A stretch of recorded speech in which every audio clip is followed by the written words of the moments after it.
پاکستان کے وزیر خارجہ شاہ محمود قریشی نے چند روز قبل ایک نجی T V channel ARY news پر کشمیر اور مسلم ممالک پر مشتمل جو اسلامی تعاون تنظیم ہے یعنی OIC سے متعلق ایک بیان دیا.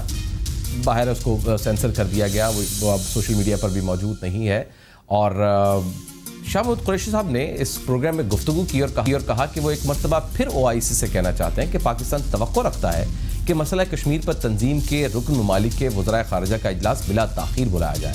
انہوں نے کہا کہ OIC جو کونسل آف فارن منسٹرز ہے اس کا اجلاس نہیں بلا سکتی, تو وہ مجبوراً وزیر اعظم سے کہیں گے کہ وہ مسلم ممالک جو کشمیر کے معاملے پر ہمارے ساتھ ہیں ان کا اجلاس بلائیں, چاہے وہ OIC کے فورم پر ہوں یا نہ ہوں.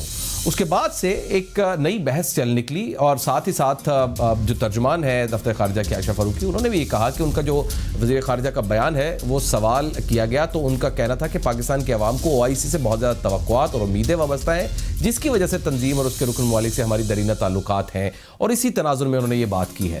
تو شوکت پراجا صاحب چونکہ بہت زیادہ ان معاملات کے اوپر بڑی گرپ رکھتے ہیں تو یہ کنفیوژن ان سے دور کرتے ہیں. شوکت پراجا صاحب سینئر صحافی اور اینکر پرسن میرے ساتھ موجود ہیں. شوکت پراجا صاحب بہت بہت شکریہ سر آپ کے وقت کا.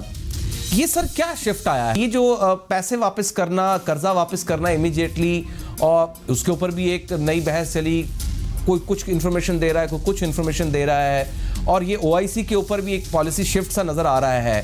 یہ سارا کیا ہے اوور آل؟ دیکھیے, شفٹ کی جو آپ بار بار بات کر رہے ہیں, کیا آپ اور میں اور آپ کے دیکھنے والے یہ توقع رکھیں کہ پاکستان OIC کو چھوڑ دے گا, OIC کے پلیٹ فارم سے پاکستان نکل آئے گا؟ میں ذاتی طور پہ نہیں سمجھتا, اور نہ کوئی یہ حکومت پاکستان کی پالیسی ہے. صحیح ہے.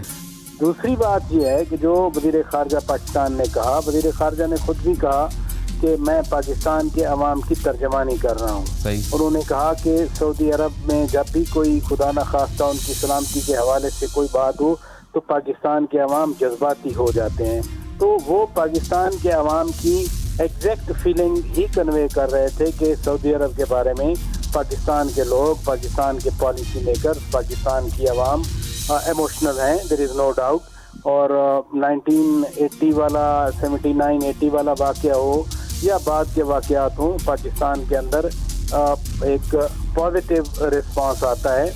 پھر یمن کا کرائسس آیا تھا, پاکستان نے اس وقت بھی اپنی پالیسی چلائی تھی, پاکستان کی پارلیمنٹ نے اپنی پالیسی چلائی تھی, جس کی وجہ سے وہاں ناراضگی پیدا ہوئی تھی.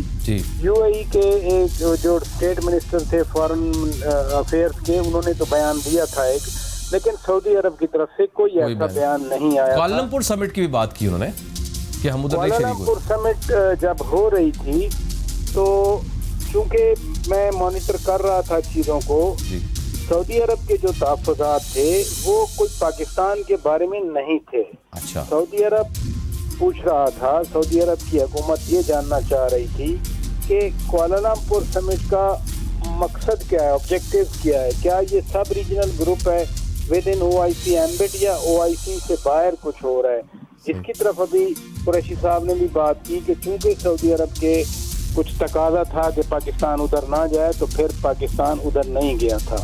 لیکن تھوڑا سا ہمیں بھی ریٹروسپیکٹیو سوچنا چاہیے. آپ سمٹ پہ تو نہیں گئے تھے, پھر وزیر اعظم صاحب وہاں پہنچ گئے تھے کوالالمپور, وہاں کھڑے ہو کے انہوں نے کہا تھا کہ جی میں نے غلطی کی تھی, میں نہیں آیا تھا, اب اگلے سال ہوئی تو میں ضرور آؤں گا. اگلے سال میں مہاتیر صاحب خود نہیں گئے وہاں پر.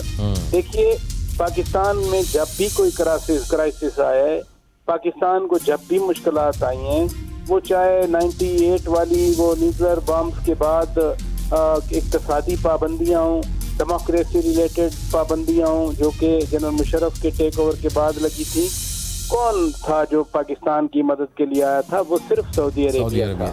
یعنی اس بیان کو شوکت صاحب یہ سمجھا جائے کہ یہ صرف ایک بیان تھا, اس کے پس منظر میں کوئی بات نہیں ہے؟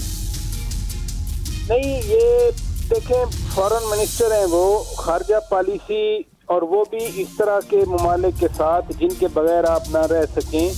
نہ کوریجن چلتی ہے, نہ دباؤ چلتا ہے, نہ تھریٹس چلتی ہیں, نہ وارننگز چلتی ہیں. ڈپلومیسی چیز ہی اسی کا نام ہے کہ آپ بیہائنڈ دا ڈورز آپ باتیں کریں بیٹھ کے, آپ کے سفارتکار ہیں وہ آپس میں بات کریں, لیڈرشپ ہے وہ آپس میں بات کریں, آپ کا ہر لیول پر کانٹیکٹ ہوتا ہے. مثلا میں اس کی اور پیرل ایگزامپل آپ کو دوں کہ پاکستان 20 ارب ڈالر سے زیادہ پاکستان کو فورن ریمیٹنسز ملتے ہیں اور پاکستان کی سب سے بڑی ارننگ یہی ہے. ہماری ایکسپورٹس 19 ارب ڈالر ہیں اور ہماری یہ ریمیٹنسز 20 ارب ڈالر سے زیادہ ہیں. اب اس میں سے کم از کم 80% جو ہے وہ تو مڈل ایسٹ سے آتا ہے. اور مڈل ایسٹ میں 2 ہی میجر سورسز ہیں, یو اے ای اور سعودی عربیہ. یو اے ای اور سعودی عرب ایک ہی پالیسی رکھتے ہیں. دیکھیں نا, کویت جیسے ملک نے تو ہمارے شہریوں پر ویزا کی پابندی لگا دی تھی. قطر کی وہ اتنی کیپیسٹی, عمان کی وہ اتنی کیپیسٹی نہیں ہے کہ وہ اتنے زیادہ پاکستانی کو ابزارو کر سکے. اب اگر آپ سعودی عرب کے ساتھ پالیسی اس طرح کی رکھیں گے پبلکلی تو ہمارے ذرا ریمیٹنسز کے اوپر بھی فرق آئے گا. ٹھیک ہے, بہت بہت شکریہ, بہت شکریہ شوق صاحب, thank you very much sir, thank you very much sir, بہت بہت شکریہ.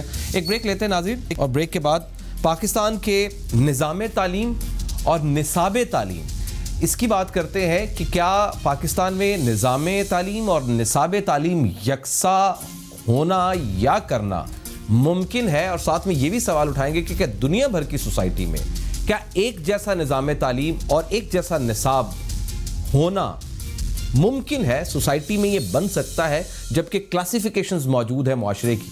ایک بریک کے بعد اس پر بات کرتے ہیں.